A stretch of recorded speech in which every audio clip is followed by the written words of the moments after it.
Get cool stuff for what you were going to do anyway. Drink beer. With Buy Beer, Get Gear from Labatt, you can just snap a photo of your receipt and upload it to the website to rack up points for exclusive merch. Get points for every purchase, whether you're grabbing a pint on draft, a case for a party, or a tall boy at the stadium. Any size, any product, anywhere you buy Labatt. Buy beer, get gear. Sign up now at rewards.labattusa.com. In the win column in a big way tonight, in double overtime, they walk away with a dub. 107-100, the final. Men's basketball, for the first time in 11 days, victors of a basketball contest. And they do it in as weird a fashion you could ask for. Kyle Marchak with you on the Burdick Toyota pregame show, or postgame show now. See, it's so late, I don't even know where I am or what's going on anymore. All I know is Syracuse, after a little two-game skid against two very hard opponents on the road, host a very strong quad 2 opponent in Cal, and in double overtime, finally get the job done. Once they entered overtime, I had flashbacks to when they went to double OT versus Boston College. Now, they come back in OT and walk away with a victory this time. Not nearly as sloppy play in overtime the second try around. So Syracuse moves to 14-11 overall, 5-7 in the ACC. They are now tied with Cal in the ACC standings at 5-7, tied for 10th in the conference standings. Cal 17-8 overall, again 5-7 in ACC play. And this win, I was saying it, is the first of a stretch of games where there are some realistic quad 1 and quad 2 opportunities for them that they needed to get in order to remotely fantasize about an at-large bid in the NCAA tournament. This is a very good start and very promising. We saw some improvements from players that have been so-so. J.J. Starling, I think through stretches, didn't look that great, but actually walked away with a very solid final box score today.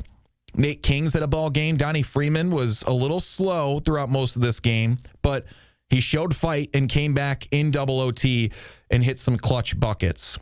So just to recap the game real quick, one note that I thought was interesting is, me personally, I'm not a basketball coach, so you don't have to listen to me, but I was calling for this guy to not start this game in the 2-3 zone because that forces teams to shoot threes, and Cal shoots the three well. Somehow, Autry decided to start in the 2-3. Cal hit 3 threes to open their scoring and had a lead for a majority of the first half after that very, very hot start. There were multiple stretches where a string of turnovers in the first half turned into Cal runs. Syracuse started hot from 3 themselves and then cooled off, missing their last 10 3-point attempts to close the half. And then Cal was also double-teaming Donnie a lot. They found their way to pass around that. We were tied 35-35 at halftime. Syracuse, 3 of 16 at halftime from beyond the arc.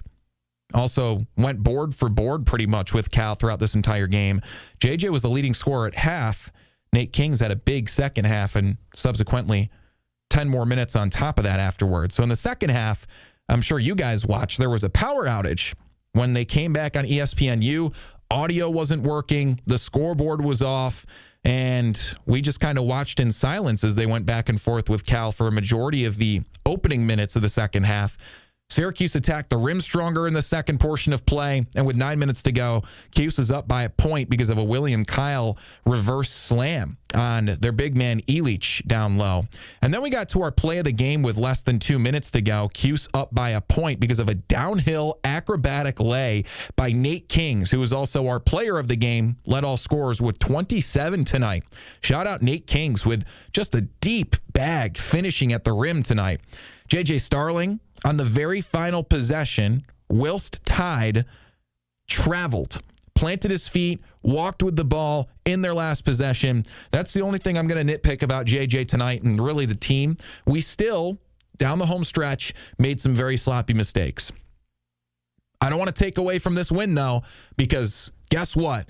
JJ still had a great ball game, and Syracuse showed some real fight and an awesome victory at home. Felt like vintage basketball that we were watching there. The final in regulation was 78-all. Donnie Freeman was missing some free throws in the opening minutes of overtime. That was frustrating to see. But William Kyle really helped down low with a little pick-me-up, putting back one of Donnie's misses at the free throw line.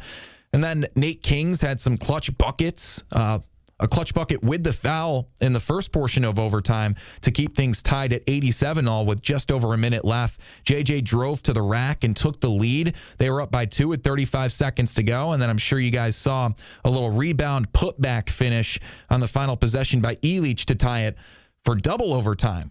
So then in double overtime, they play more basketball, and Syracuse just came out and attacked the rim against an exhausted Cal defense. So with 45 seconds to go, Cuse had slowly built upon what became a 5-point lead. Donnie Freeman blocked a Camden three-point attempt. Kyle dove on it, and then the outlet pass to Freeman for the bucket kind of soiled things away at 102-95. They added on more at the free throw line to finish.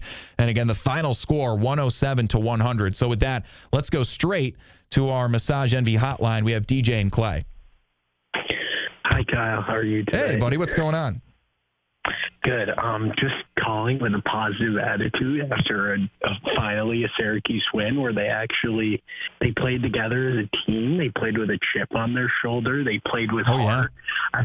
I think you guys named Nate King's player of the game, but underrated and definitely needs to be talked about. Other player of the game is William Kyle. Holding it down for us on the boards, on the defensive end, making some clutch baskets, always being just in the action. I think just tonight was really just them hustling, them playing with a chip on their shoulder, and them showing, when they're capable. And if they can clean up some of those mistakes, we can be a legitimate team coming down the stretch here. They just need to fix those fouls and the costly turnovers that they continue to have. Yeah, I can't help but to agree, DJ. Hey, hit me up sometime. I haven't heard from you in a bit. Sounds good. All right, buddy. Appreciate you. All right, that was DJ and Clay. Now, how about we go to a regular caller? It's Pat in Syracuse. Pat, how we doing? I don't think DJ and Clay is related to Dro and Clay, is he? No. I actually know both of those guys personally. So. I know you do. I can tell.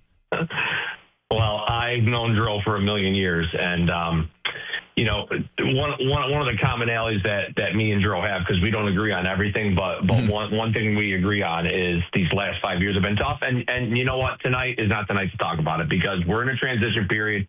Obviously, we're going to have a new coach, a new AD, and a new chancellor. So obviously, right now you're just kind of, I don't know if you'd call it purgatory or what you'd call it, but overall was an entertaining game. Kept anybody who's watching interest for sure.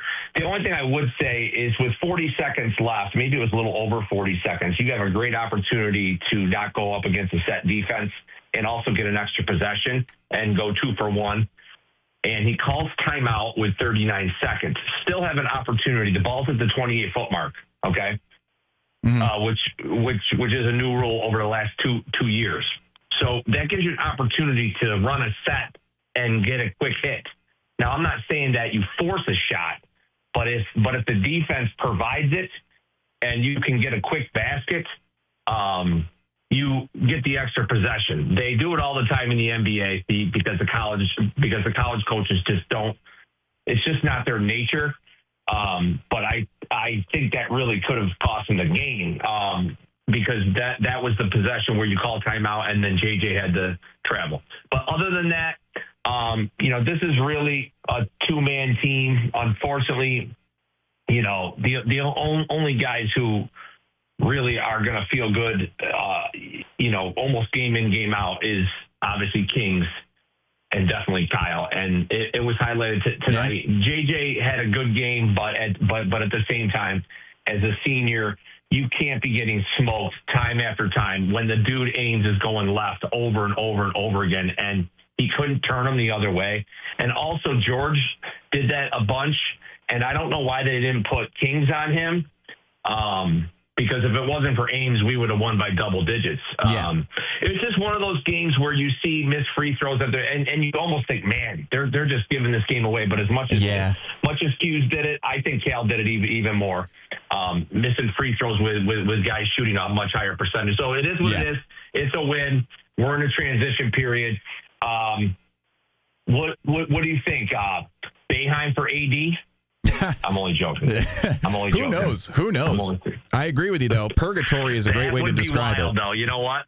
That would be wild. That would not be on my 2026 bingo card. That's for sure. All right, Pat, I appreciate you for calling in, brother. How about Buddy as the head coach and Boeheim as the AD? There you go.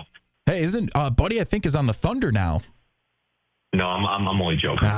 Okay. I appreciate you, Pat. Yes, sir. All right, stay warm. All right, that was. Let's see. There we go. That was Pat in Syracuse, usual caller. The one thing I want to take away from that conversation, though, Pat, let's give JJ some credit. I know he made some sloppy mistakes and got beat on defense, but how about the end of, I believe it was regulation, after traveling in the final possession, which is kind of oxymoronic to my point, he really redeemed himself. He played some real defense on Day, who was an automatic bucket, and clamped him up in the paint, forced a miss, and forced overtime. That was a great way to redeem himself.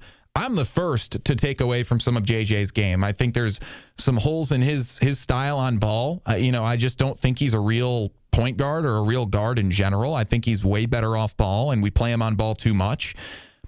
But he redeemed himself in a big way down the waning minutes of this contest. All right, segment 2 of the Burdick Toyota postgame show coming up. We're going to break down the box score. A lot of big scores for Syracuse tonight. They win 107-100 at home in double OT. Catch you guys there.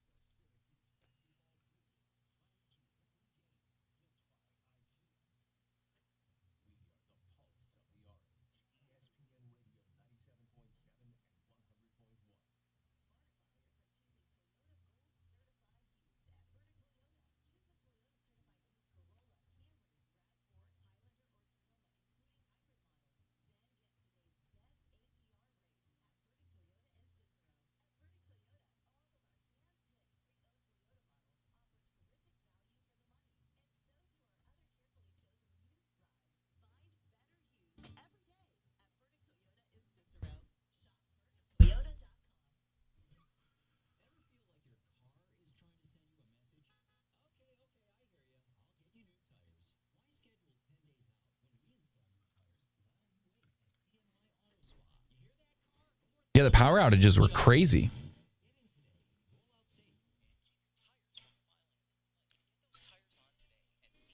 You confirm Jordan, so I'm ready to go. Let's go.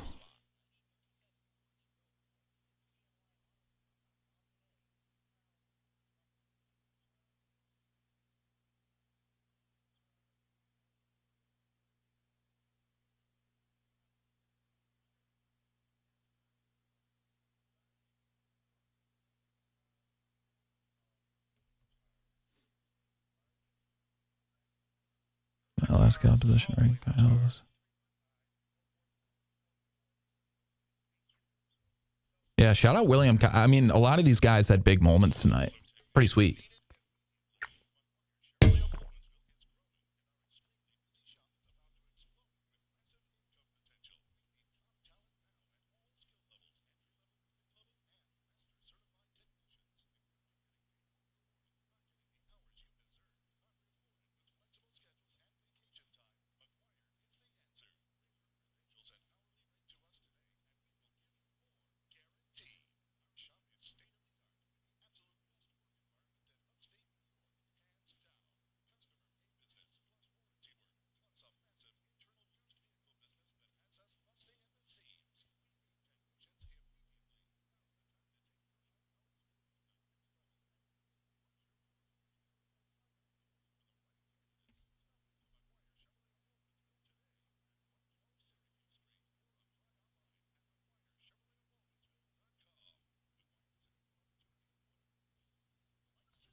want to get a tuck when he hit that layup over Bell at the end.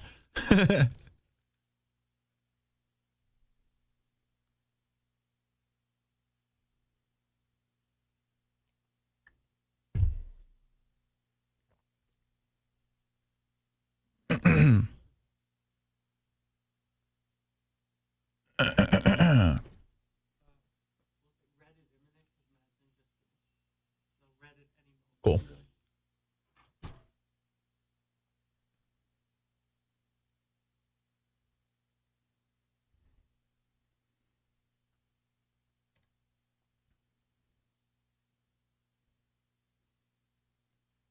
Syracuse men's basketball with their first Quad 2 victory since January 10th, almost exactly a month to date. The Cuse get back in the win column in a Quad 2 victory at home versus Cal. Final score 107-100. Not a normal game whatsoever. Kyle Marchak hanging out with you on the Burdick Toyota postgame show. Syracuse finally back in the win column for the first time in 11 days since the last time they were at home when they took that W at home versus a lowly Notre Dame Fighting Irish. Here they are with a quality win that hopefully slingshots this team into a strong finish to the regular season and gives them an outside look at an NCAA tournament at large. Again, I don't want to sound crazy saying that. I know that it's unlikely for this team, but this is a seriously good win, and a lot of good things came out of this victory for the Cuse. So with that being said, 4 of the last 6 games for Syracuse coming up are Quad 1 opportunities. They host SMU coming up on Saturday. That is a Quad 2 opportunity that could age into a Quad 1 opportunity. Look, the odds of them winning a lot of these games are unlikely going forward. But if they can get a Quad 2 win in this fashion at home versus Cal, anything is really possible. They could take that game at home versus SMU, although it'll be tough. I don't see them winning at Duke. There is an outside chance that they walk away with a victory at home versus number 22 North Carolina, although the way they played at North Carolina is discouraging. Then they visit Wake Forest. Wake Forest is not that good. They're at 500 on the year, yet they are 66 in the net. So that'll be a steal of a Quad 1 opportunity on the road for Syracuse, and one that I'd argue they'd have to win to give themselves an outside look at an NCAA tournament. Then they're at number 23 Louisville. Louisville's tough stylistically. It would be one of those games Syracuse would have to steal, per se. And then they host Pitt at home to finish the regular season. They've got to win that. No questions asked. Kind of just filling air right now, waiting for Adrian Autry, who's coming up any minute now for the Adrian Autry postgame press conference brought to you by RomanoCars.com. So how about I just hit the box score real quick and get to our star of the game as Syracuse wins in double overtime. They move to 14-11 on the season, 5-7 in the ACC. In this contest, you've got to put your hands together for J.J. Starling, but I think the guard that really stood out tonight was Nate Kings. Second most points in a contest for him this year, 27. Nate Kings has really shined lately in the ACC. 8 of 14 shooting, 3 of 8 from downtown. Nate Kings was extremely impressive in a lot of ways tonight. But when you look across the box score, it makes you feel very confident about some of these supporting role players. First of all, they went 9 deep overall. So seeing a lot of different faces come off the bench and support this team tonight is promising. I mean, even Tyler Betsy got 14 minutes. Sadiq White got 9 quality minutes off the bench. Soiree with 8 minutes. And the one that we were all concerned about was Kyan Anthony, who ultimately walked away with 14 minutes, just 2 points, didn't really have any opportunities to shoot. So with that, we'll dig into the box score a little bit more, but how about we head to the head coach, Adrian Autry, for his post-game presser? High scoring, high pace. I thought our guys really responded in every challenge, especially at the end of the game. They got stops when needed to. Things did not go well for us offensively, and they kept fighting. I was really proud of the way these guys just kept going because we could have folded, and they didn't. And you get in some games like this, you see them all the time, and, obviously exciting game up and down. I just thought both teams showed a lot of character and a lot of fight. I was in particular, I thought Will Kyle was a man amongst boys today. Again, 16 rebounds, 15 points. He had that will that we were not going to lose that game. Everybody, I thought Nate George was unbelievable. JJ, I thought it was a whole really team effort. I love the way we had a look in our eyes coming into the huddles. These guys were not, not doubting themselves, and to scrape out a win like this against a really good California team that scores a lot of points. I just love the way we responded. Coach, just the power goes out. What was kind of the discussions down there with the refs to kind of keep the game going in that aspect? Yeah, at one point they told us that we needed to take our guys back, but the clock was still running and things like that, so we got back into it. But it was at one point they were saying, keep your guys warm. It's going to be a while. But I'm glad that we didn't have to wait and not mess up the rhythm of the game.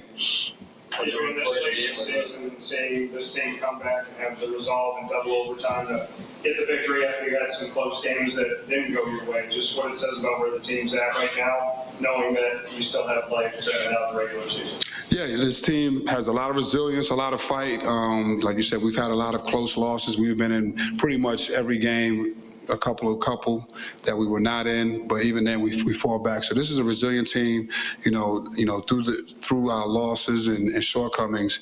The one thing you can't question is this team's fight. This team fights every game. They don't give up, and and that's what we're going to keep doing until we can't fight anymore. Have you ever had a game, where the power kind of goes out? How can something like this even, flip the switch on your season? You know what? I hope it flips the switch. No, I've never been in one time in an ACC tournament a couple of years ago, the power went out and we had to play with the high school clocks on the side in the Washington, D.C. area. But no, it was definitely the first time for me as a head coach. I really appreciated the crowd that stayed and, kind of rallied and got loud for us in there. And it was a long night, but they all stayed in their seats and cheered our guys on, so I appreciate that. How can you keep your team focused in a moment like that when the power goes out and they have to get back out there to finish the game? Oh, they were focused. I mean, the game wasn't finished, and these guys really wanted to win. So they just kept talking in that time, just talking positive talk and cheering each other on. I thought our bench was phenomenal. I thought Sadiq White, he came in and gave us a big spark, and on the bench, you just heard his voice encouraging everybody, and that's what you need. It's no secret that Donnie kind of struggled in his first 30 minutes. How were you able to keep him engaged and keep him focused, and what he was able to do in those last 10 minutes of overtime? I thought Donnie did an unbelievable job of what you just said.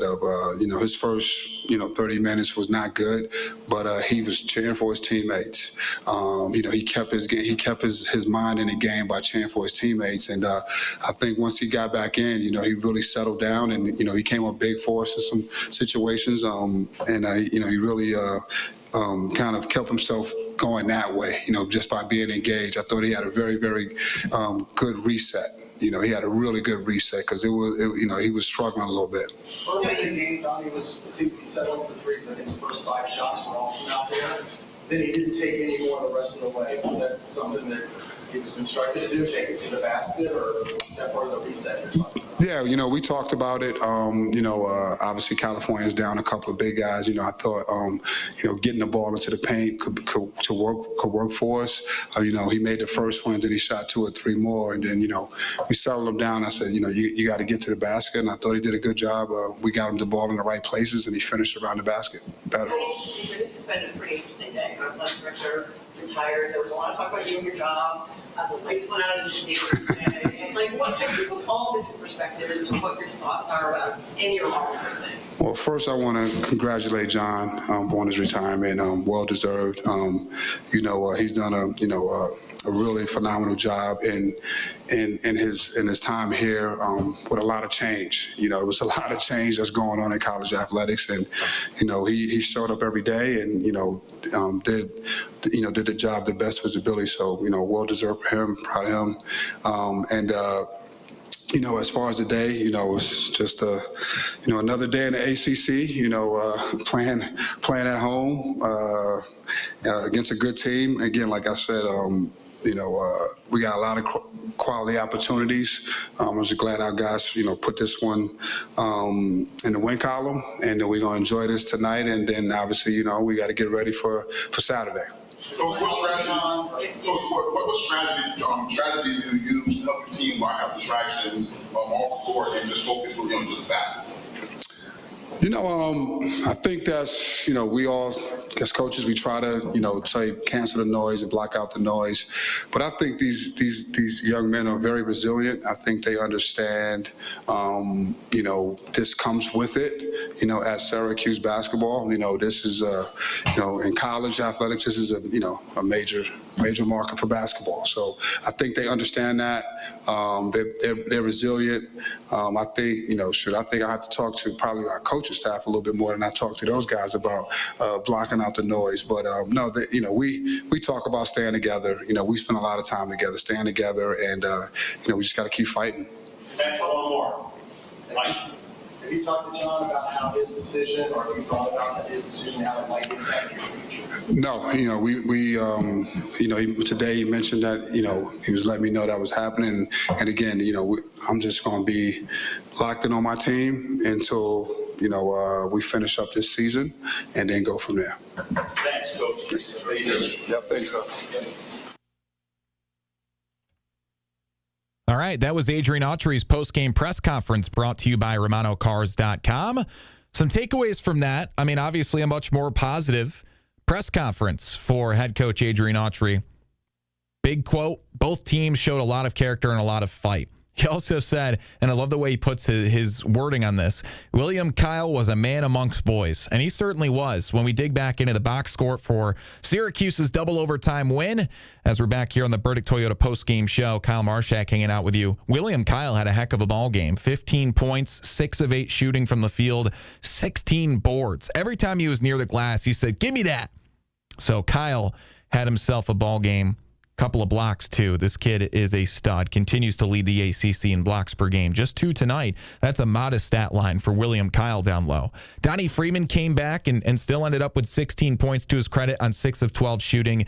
Knocked 1 3 down in 5 tries. Nate Kings, 3 of 8 from downtown, 27 points, led all scorers. 8 of 14 shooting overall. Had a pair of assists. Nate George had a Nate George type of game. 10 assists, but also 5 turnovers. So we'll see if we can minimize that going forward. Syracuse with 12 turnovers overall. And J.J. Starling, 21 points, 9 of 17 shooting. He put a lot of shots up tonight. But a tick above 50%, we'll take it. And 1 of 3 from downtown. So that's a breakdown of the box score. And talking about Adrian Autry's reaction, much more positive conversation with Adrian Autry in the post-game press conference brought to you by RomanoCars.com. Coming up in segment 3, we'll talk about how to improve things. And guys, I'm taking your calls. Call in 315-437-7644. Tell me what you want to see from Syracuse. They have a quad 2 opportunity, 4 straight quad 1 opportunities, and then finish the regular season with a quad 3 opportunity at home versus Pitt as the Nets stand in their rankings right now. All right, I'm Kyle Marchak hanging out with you for the next 20 minutes. We'll finish up on segment 3 of the Burdick Toyota postgame show. Syracuse wins in double overtime. Orange Nation. Donnie Freeman uncrusted his uncrustable the other day. What was your take on that? He went from something that's less bread to even less bread. Yeah. My reaction is to each their own. Like, if that's the way he wants it, he didn't want the crust. I'm okay with that. It was weird. That's a weird. Yeah, I agree. If you're going to have the uncrustable, you eat the whole thing. That's true. Orange Nation, noon to 2. Zach. 97.7 and 100.1. When does mom call in? I don't know. I texted her earlier, too.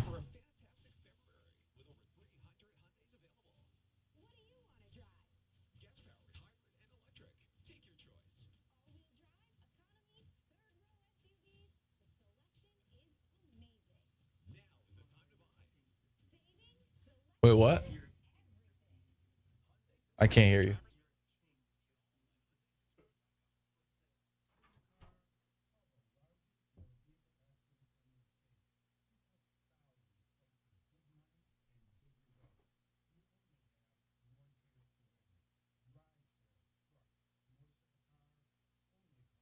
Hey, APH, I'm trying to keep it positive. I mean, if we're not talking about the road ahead, what are we even talking about? I mean, at this point, with a team that's struggling this much, a quad 2 win against Cal, like that's got to give you at least a glimmer of hope, right? I'm just saying, if they had 0 quad 1 opportunities going forward, like, then there really is nothing to talk about. I'd be begging for calls more. And, you know, I'm just grateful you guys tune in. We have some fun.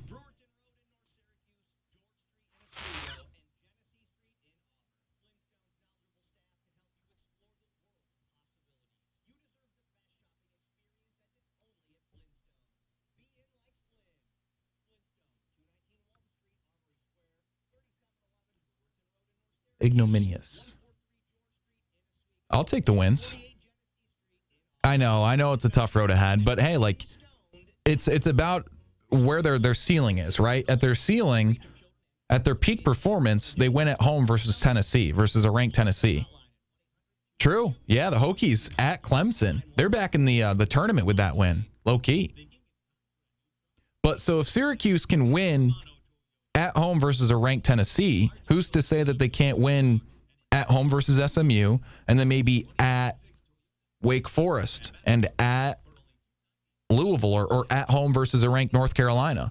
Like, if they play at their peak in each game going forward, which I know is unlikely, but it is a possibility. If they play at their peak in each game going forward, it gives them at least a hope of edging their way into a bubble conversation via the ACC tournament. At least at this point, we know that they'll likely be in the ACC tournament. I mean, who knows? Like, they do have a tough stretch ahead, but it would take a particularly bad finish, like losing all except one, which is possible, for them to not make the ACC tournament. But I see them winning at least 2 games going forward.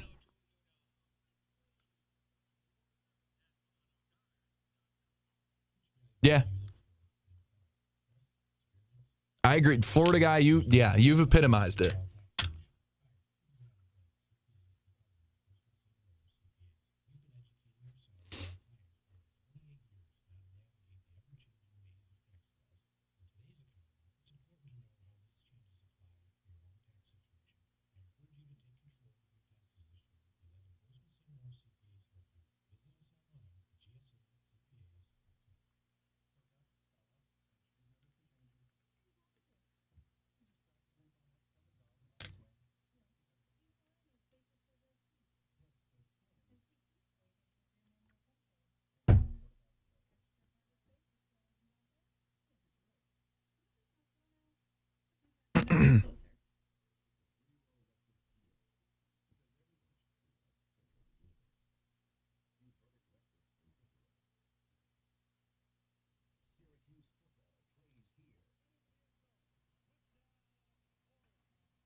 Orange men's basketball wins it in double OT. Also, a double power outage night in the Dome. On a stormy night in Syracuse, New York, men's basketball heads back inside the Dome, and they get back in the win column in a pivotal way down the home stretch of this regular season as they win it in double OT, 107-100 the final versus Cal, a quality quad 2 win. And now Syracuse turns their eyes towards the rest of the schedule. And I was talking about it during the break with some people here on CuseSportsTalk.com that they, first of all, host SMU, which is a quad 2 opportunity. Then they're on a stretch of 4 straight quad 1 opportunities before finishing the regular season quad 3 versus Pitt.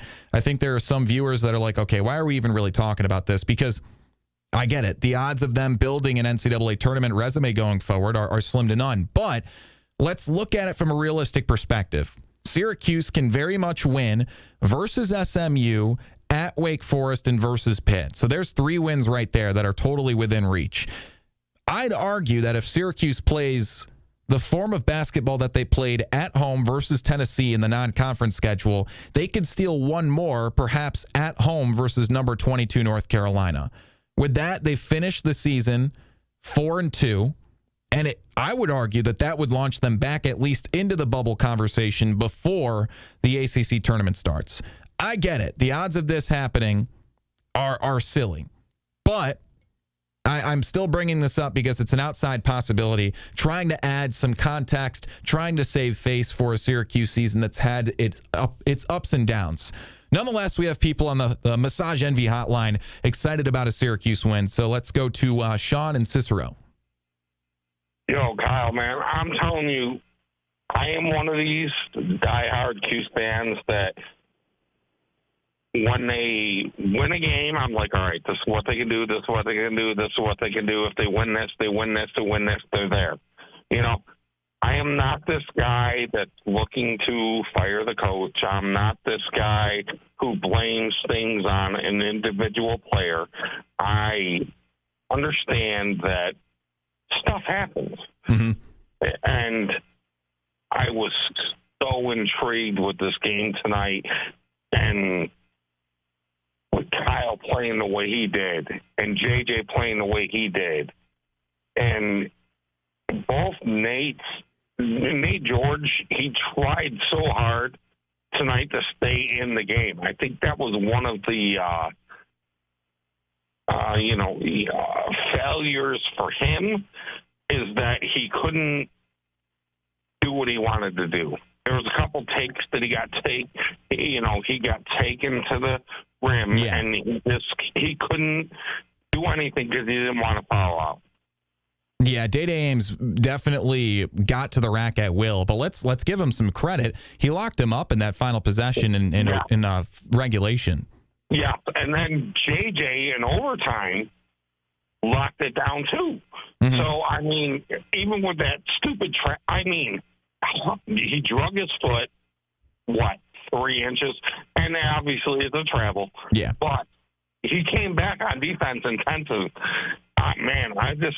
I'm so happy to be a Syracuse fan at times, so down at times, but I don't want anybody to get fired. I want the kids that are on the team to stay with the team. There's such a good group, and obviously there's people that are going to leave, and there's people that are seniors. Obviously, you know what I'm saying, but man, I just wish they could put it all together. And I'm the optimistic person that's going, look, I'm trying to be too. They were down by 6 at UConn or North Carolina, and they came back and lost by 10. Now, just imagine being at home with the intensity. Maybe, I'm just that optimistic person. Maybe they can do it, and maybe they can do it by 4. Maybe we'll see against FMU. Maybe we'll see what's going on. So, you know what? For all the people that are killing Cuse and hanging them up on a stake, let's just back up a little bit. Let these guys do their job and let them play. Yeah. I was screaming tonight for a foul shot from Donnie Freeman. And when he hit him in the overtime, I'm sitting here with my brother going, there we go. Yeah, there we go. I got into it tonight, too, even though some would argue that this game is effectively meaningless. And I try and argue that it isn't. And the problem is it's not meaningless because it gives momentum. Momentum keeps going. So now we go into Saturday. Now we'll see what happens on Saturday. It gives them one more game to look forward to. Exactly. And it gives us one more game to look forward to as fans, because you just seen them pull it out. They stuck with a team that everybody probably and I looked at the Dome tonight, and I seen the fans in the Dome and the chairs that were empty. I'm like, man, this is not good. To be fair, the weather is crazy outside. I don't know if anyone wants to travel to the Dome. Yes, I understand that. And then there was the power outages. Yeah, but if you were at the Dome already, you wouldn't even expect it. But that's crazy, too, because my lights flickered here in Cicero, and I'm like, what's going on? And then they came back from one shot, and they had the upper deck all blacked out. And I'm like, are you kidding And then me? the audio's out. The same thing happened here at the office. Twice, the lights flickered. 10 seconds later on the ESPNU broadcast, it just flashes a graphic that says audio difficulties, like clockwork. Dude, that's crazy. Yeah. And what was going on? I mean, it's just snow, right? Isn't it? I guess so. I haven't been outside for 4 hours tonight, so I don't know, but that's crazy. Because we in Syracuse, you know what? We were prepared for it because they had the lower deck lit up and the game could go on. Yeah, pretty much. I mean, it's a rare situation that we're even talking about decks because, most college basketball stadiums don't have lower decks and upper decks. It's just one arena. So it's all unique in Syracuse, especially with how much snow is being dumped right now. Sean, I appreciate you for calling in, brother. You're always welcome to call back in. I love the positivity you bring, man.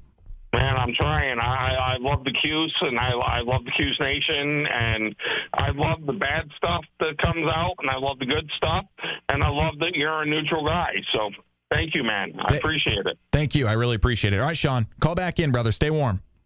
No doubt. All right, take care. All right, that was Sean in Cicero on the Massage Envy hotline. How about the positive vibes he's bringing? And that's what I'm trying to warrant to you guys, too.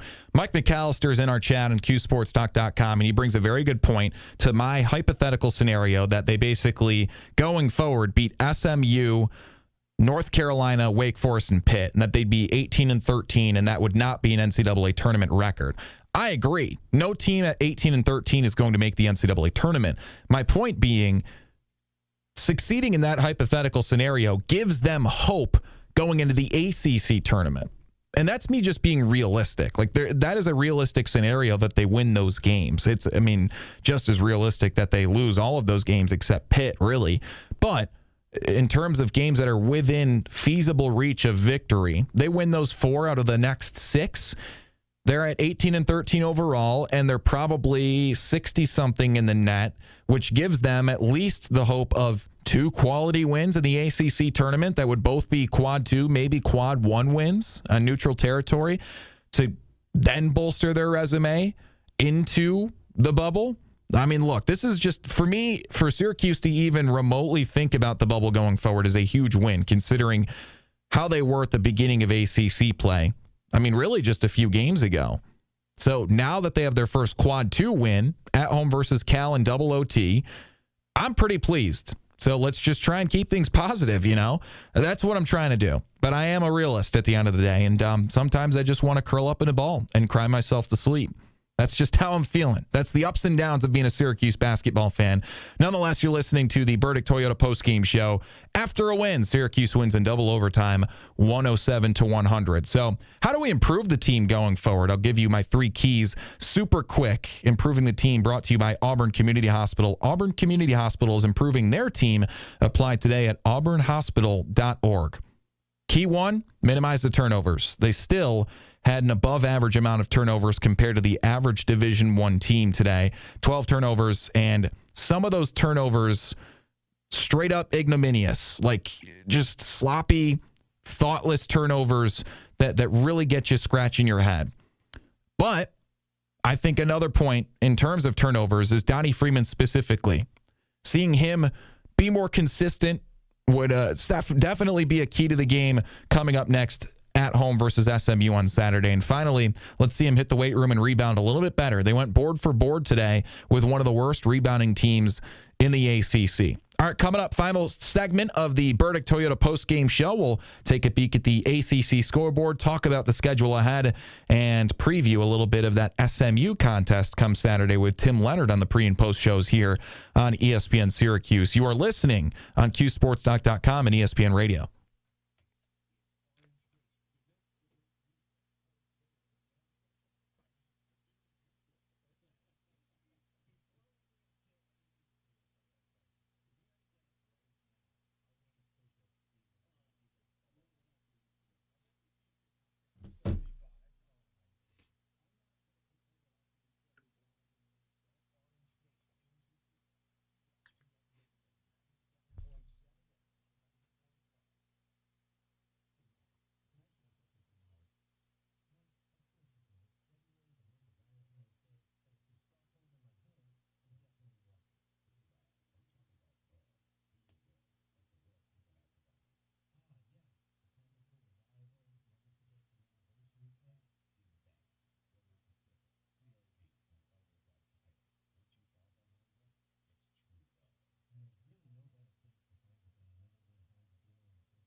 Change is definitely needed.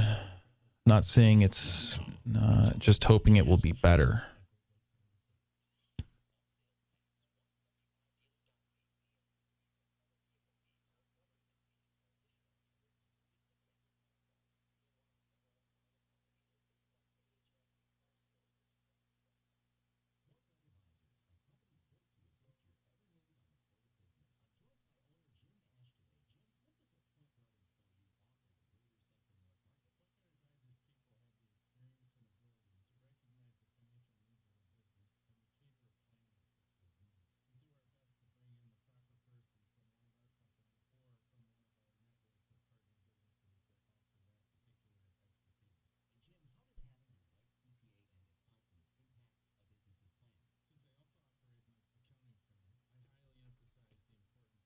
Hey. What's up? Your Techies had a big win.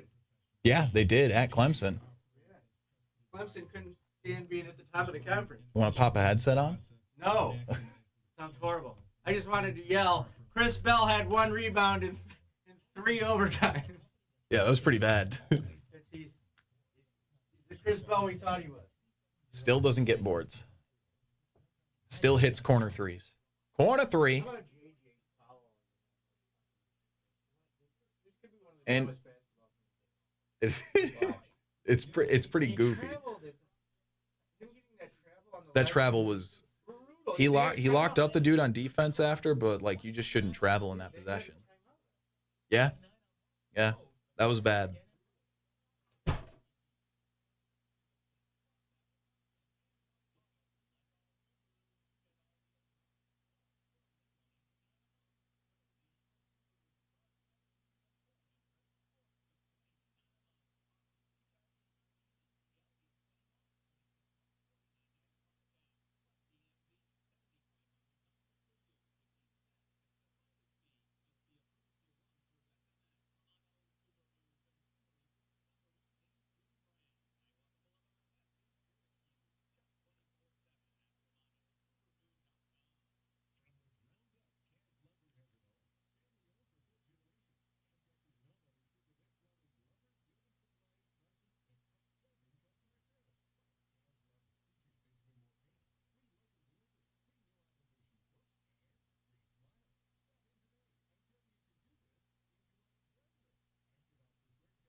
Final segment of the Burdick BMW postgame show.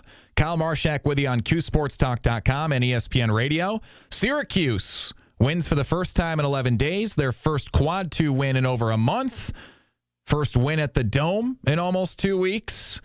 And they snap a little 2-game skid. Their first overtime win of the year. Double OT, the final 107-100, a quality Quad 2 win at home versus Cal. And that was a wacky game. First of all, double OT, surprising scores all across the board. I mean, both teams had 6 in double figures, which is what you get when you go to double OT. And man, on top of that, just before the game, Syracuse athletics director John Wildhack, of 10 years at the AD position, announces that he will be retiring come June 1st. Now, does this mark a new era in Syracuse athletics? I mean, in a literal sense, yes. Not that I'm one for hyperbole, but with a new AD comes a new head coach likely at the end of the season. And if they are on the same page and it is a good head coaching hire with an AD that continues the support of this program, man, this could really turn things around. And we'll stop talking about the nostalgia of the good Syracuse days and get back to NCAA tournament hopes in all realism. And I've been talking about NCAA tournament hopes from a very, very far-fetched perspective. So I'll let go of that for now, but I will note, just to look at their schedule ahead, if they wanted to play themselves back into an outside look of the NCAA tournament at large, it's nice to have 4 of their last 6 games being quad 1 opportunities. This very next one being one of the most important because it's winnable, and it's a quad 2 opportunity that could age into a quad 1 opportunity. They host SMU, who is right now 36th in the net, so just 6 spots outside of that quad 1 margin. When you take a peek at the ACC, well, when you play in a chaotic conference, it can shuffle things up come ACC tournament time. And right now, Syracuse, 10th in the conference, tied with Cal, but all sorts of different teams are winning games they shouldn't be winning, including Virginia Tech, who won at number 20 Clemson today by 10 points, 76-66. Shout out my Hokies. And then Syracuse, with that win at home, of course, and right now 2 other ACC games are live on a Wednesday night. Wake Forest is on top by 13 at Georgia Tech. No surprises there. And then Stanford on top by 6 in the waning minutes of a contest at Boston College. That's your peek at the ACC scoreboard.